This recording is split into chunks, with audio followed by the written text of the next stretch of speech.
He sold more records than Chuck Berry, more than Little Richard, more than Buddy Holly combined. Yet he lived his entire life in a working class neighborhood, driving a pink Cadillac through streets where everyone knew his name. This is the story of the man who invented rock and roll before anyone even called it that, and then watched the world change around him while he stayed exactly where he belonged. If you love uncovering hidden legends like this, don't forget to like and subscribe to Legends Underrated and tell me in the comments, where in the world are you watching from? His name was Antoine Domino Jr. Born on a cold February morning in 1928 in New Orleans' lower Ninth Ward. He came into this world in his grandmother's hands. She was a midwife, the youngest of 8 children, born to a family that had worked the sugarcane fields of Louisiana for generations. His father, Antoine Sr., played violin at the racetrack when he could find work.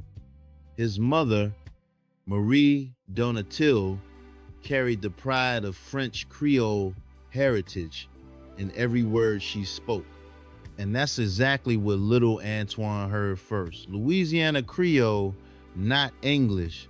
The language of his people, the rhythm of the streets, the soul of New Orleans poured into him before he could even walk. But it wasn't language that would make him immortal. It was 88 keys. When Antoine was 10 years old, his brother-in-law, Harrison Verrett, sat him down at an old piano the family had scraped together money to buy.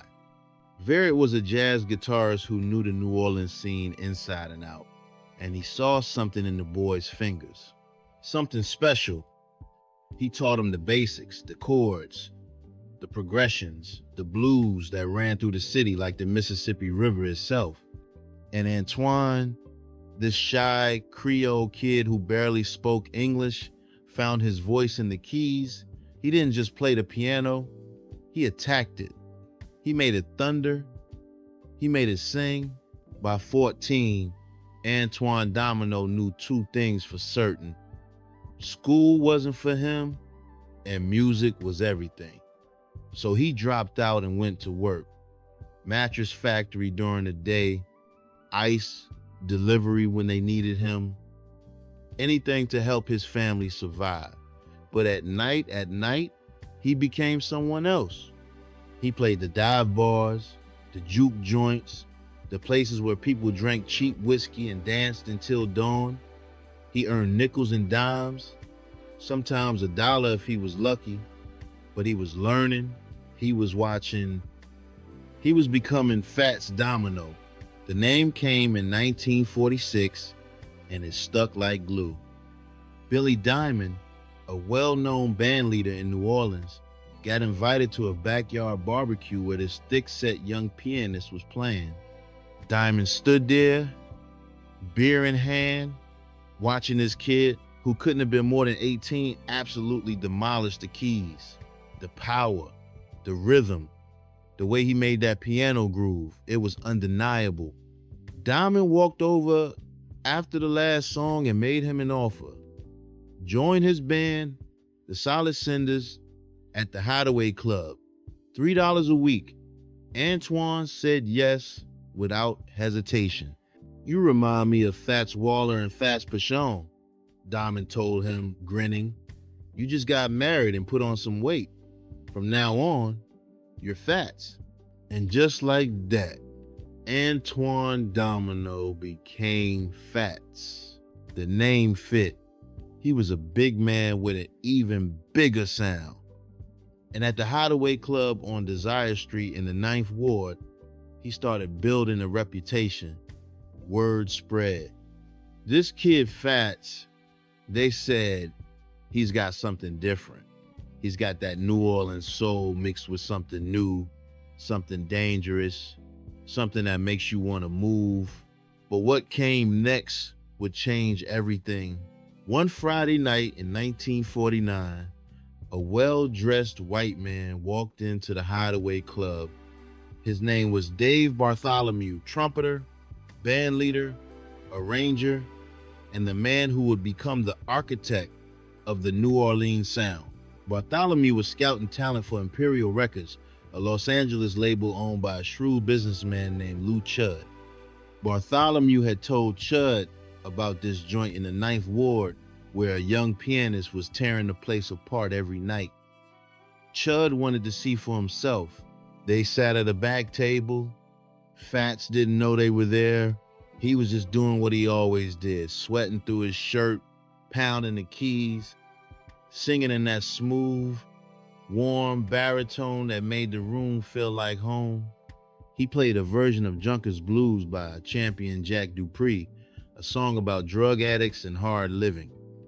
The crowd went wild, bottles clinking, people dancing, the whole club rocking.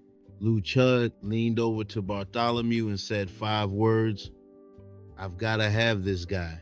That night, Fats Domino signed with Imperial Records.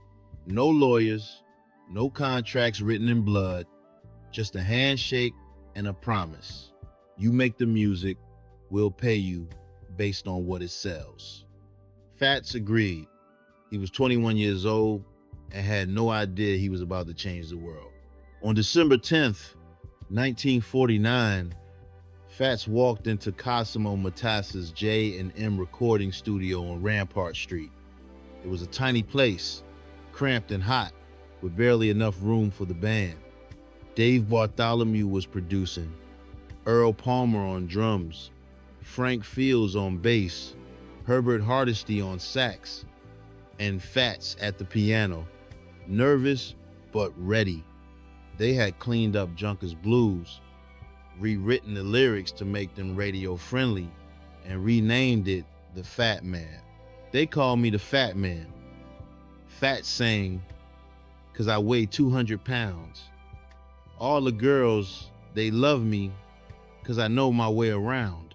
The record was raw, it was rhythmic, it had that rolling piano triplet sound that would become Fats' signature groups of 3 chords hammered in melodic, rollicking fashion. It had the backbeat, it had the groove. And when it was released 2 months later, it did something no one expected.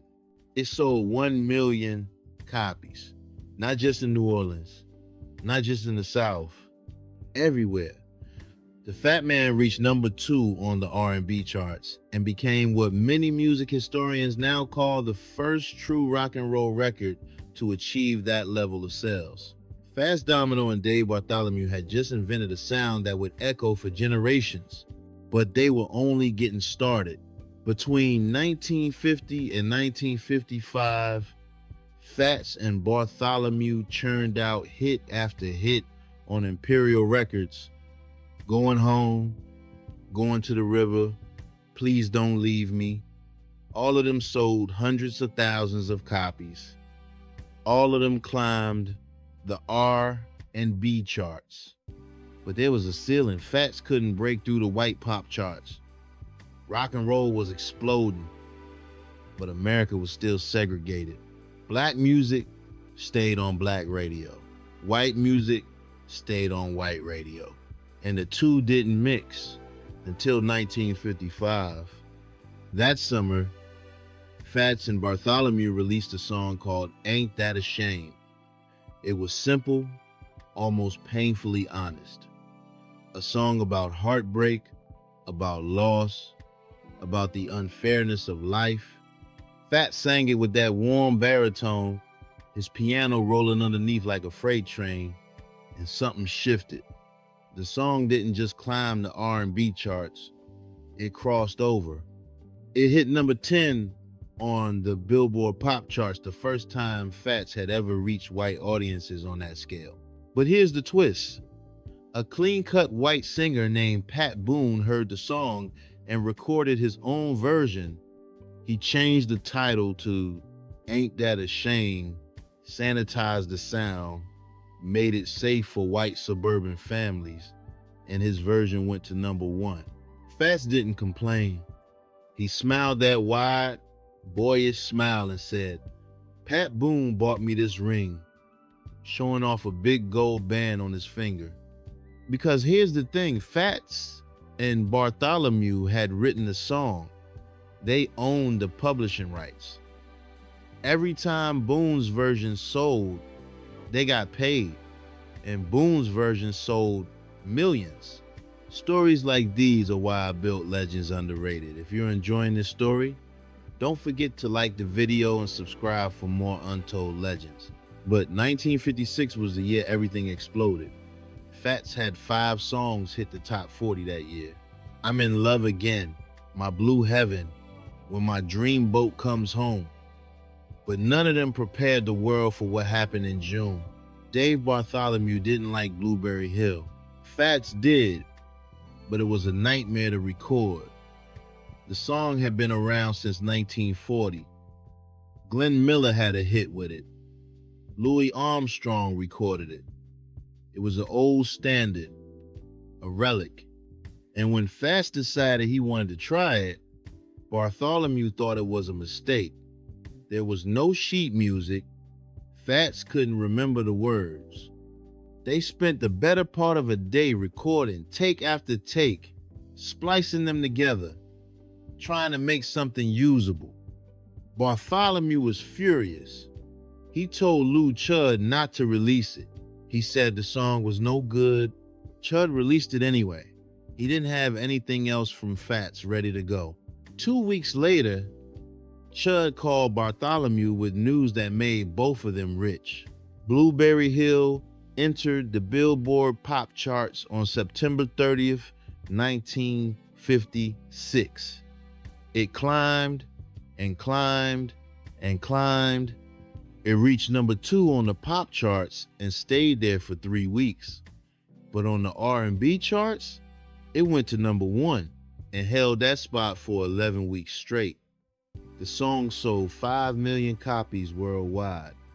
It became Fats Domino's signature, his legacy, the song that would define him forever. On November 18th, 1956, Fats appeared on the Ed Sullivan Show, the biggest stage in America. But there was a catch. Sullivan was nervous about having too many black faces on television. So Fats sat alone at the piano, front and center, while his entire band stayed hidden behind a curtain. America saw one man. They heard a revolution. The day after that performance, Blueberry Hill sold 1 million copies. By the end of the 1950s, Fats Domino was one of the biggest stars in the world. He'd sold more records than anyone except Elvis Presley. And even Elvis, the so-called king of rock and roll, bowed to him. In 1957, Elvis told Jet magazine, "They call me the king, but I can't sing it like Fats Domino can." John Lennon would later say that Ain't That a Shame was the first song he ever learned on guitar. Paul McCartney called Fats a hero. The Beatles, when they played a concert in New Orleans in 1964, made it a priority to meet him. They wanted to shake his hand, to thank him, to tell him that without Fats Domino, there would be no Beatles. Between 1950 and 1963, Fats hit the pop chart 63 times. He hit the R&B charts 59 times. He had 11 top 10 pop hits between 1955 and 1960. He appeared in movies Shake, Rattle and Rock, The Girl Can't Help It. He played for integrated audiences at a time when that was revolutionary. And yes, there were riots, bottles thrown, tear gas, violence. In one southern town, the Ku Klux Klan stopped his tour bus and gave them directions by the light of a burning cross. His saxophone player, Herbert Hardesty, had to drive carefully, speak politely, and pray they made it out alive. But Fats kept playing. He kept smiling. He kept rolling those piano keys and making people dance. Then 1963 arrived and the music changed. Imperial Records was sold to Liberty Records in Los Angeles. The label wanted Fats to move, to change, to modernize. They assigned him a new producer, a new arranger. They added backing vocals, country politan choruses, things that didn't fit the New Orleans sound. Worse, Dave Bartholomew, the man who had co-written over 40 hits with Fats, was pushed aside. Fats left Imperial and signed with ABC Paramount. 11 singles. Only one made the top 40. Red Sails in the Sunset.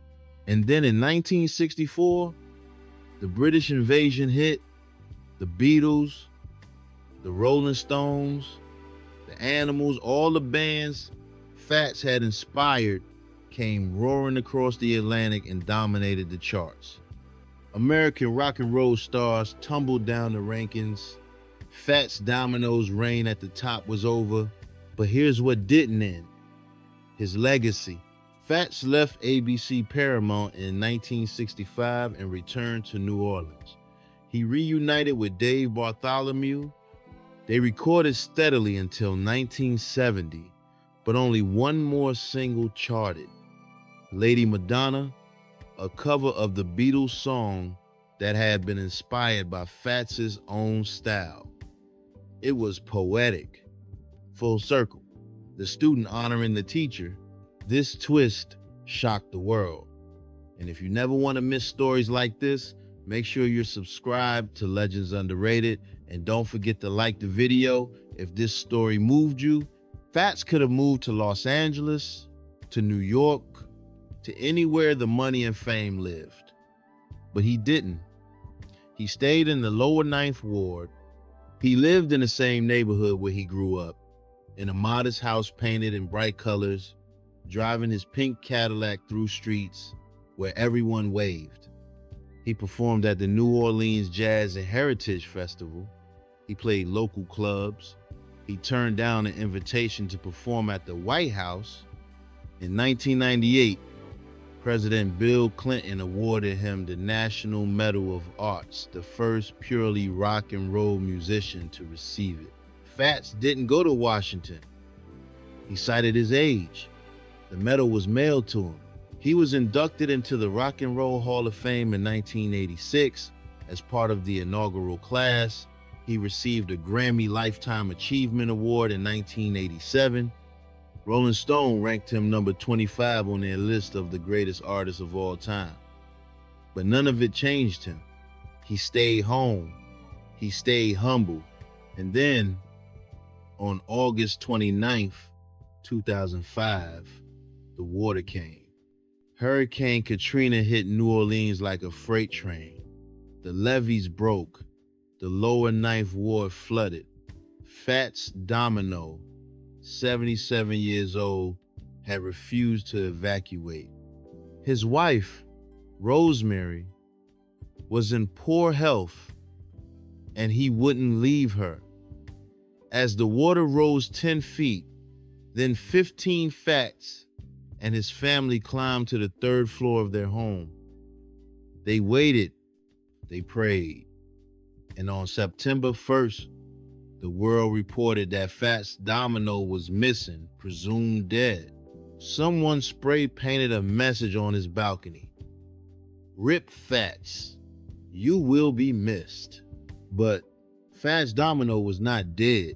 A Coast Guard helicopter spotted them and airlifted the family to safety. They were taken to the Superdome, that nightmare shelter where tens of thousands of refugees waited with no power, no plumbing, no hope. From there, Fats was brought to the Maravich Assembly Center at LSU in Baton Rouge. And then something remarkable happened. Jamarcus Russell, the starting quarterback for LSU, was dating Fats' granddaughter. He picked up Fats and about 20 of his family members and brought them to his small apartment on Highland Road.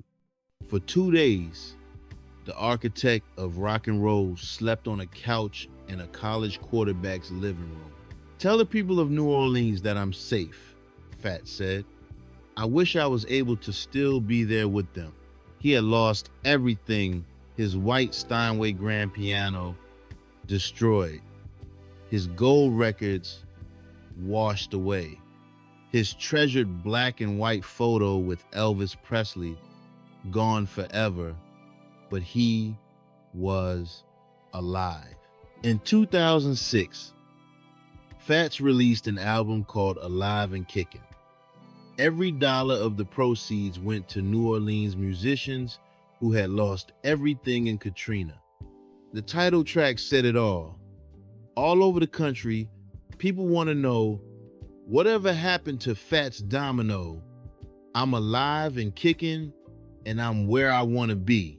His white Steinway was eventually recovered, covered in mud and raw sewage, legless and cracked like an old man with missing teeth. The Louisiana Museum Foundation spent $30,000 restoring it. Paul McCartney donated. The Rock and Roll Hall of Fame donated. They cleaned every one of the piano's 4,000 parts by hand. When it was finished, it couldn't play, but it stood in the French Quarter as a symbol of resilience. On May 19th, 2007, Fats Domino returned to the stage, to Patina's Music Club in New Orleans. The place was packed. People cheered, some cried. Fats played Blueberry Hill, Ain't That a Shame, I'm Walking, and a dozen other classics. It was his final public performance. He was 79 years old, and he had given everything he had left. A year later, in April 2008, his wife Rosemary passed away. They had been married for 61 years, 8 children together. She had been his anchor, his home, his everything. Fats moved to the suburb of Harvey after the storm, but he often returned to visit his publishing office in the Ninth Ward, refusing to let the city forget him. On October 24th, 2017, at the age of 89, Antoine Fats Domino died peacefully at home, surrounded by his 4 daughters and his family. Natural causes. No pain, just the quiet end of a man who had lived loud enough for 10 lifetimes. He sold over 65 million records. Some estimates say 110 million. He hit the charts more than 120 times. He was there at the birth of rock and roll, right there in that cramped studio on Rampart Street, hammering out the Fat Man while the world listened. He broke down racial barriers without ever raising his voice. He stayed humble when the world told him to be proud. He stayed home when the world told him to leave. Fats Domino didn't just play the piano, he taught it to rock. He taught it to roll. And in doing so, he gave us the sound of joy, the rhythm of resilience, the groove of a man who knew exactly who he was and never apologized for it. New Orleans named the street after him, Antoine Fats Domino Avenue, right there in the Ninth Ward where it all began. The fat man from the Crescent City who became a legend by staying exactly where he belonged. And that's the story no one tells. The story of the man who changed everything and never changed at all.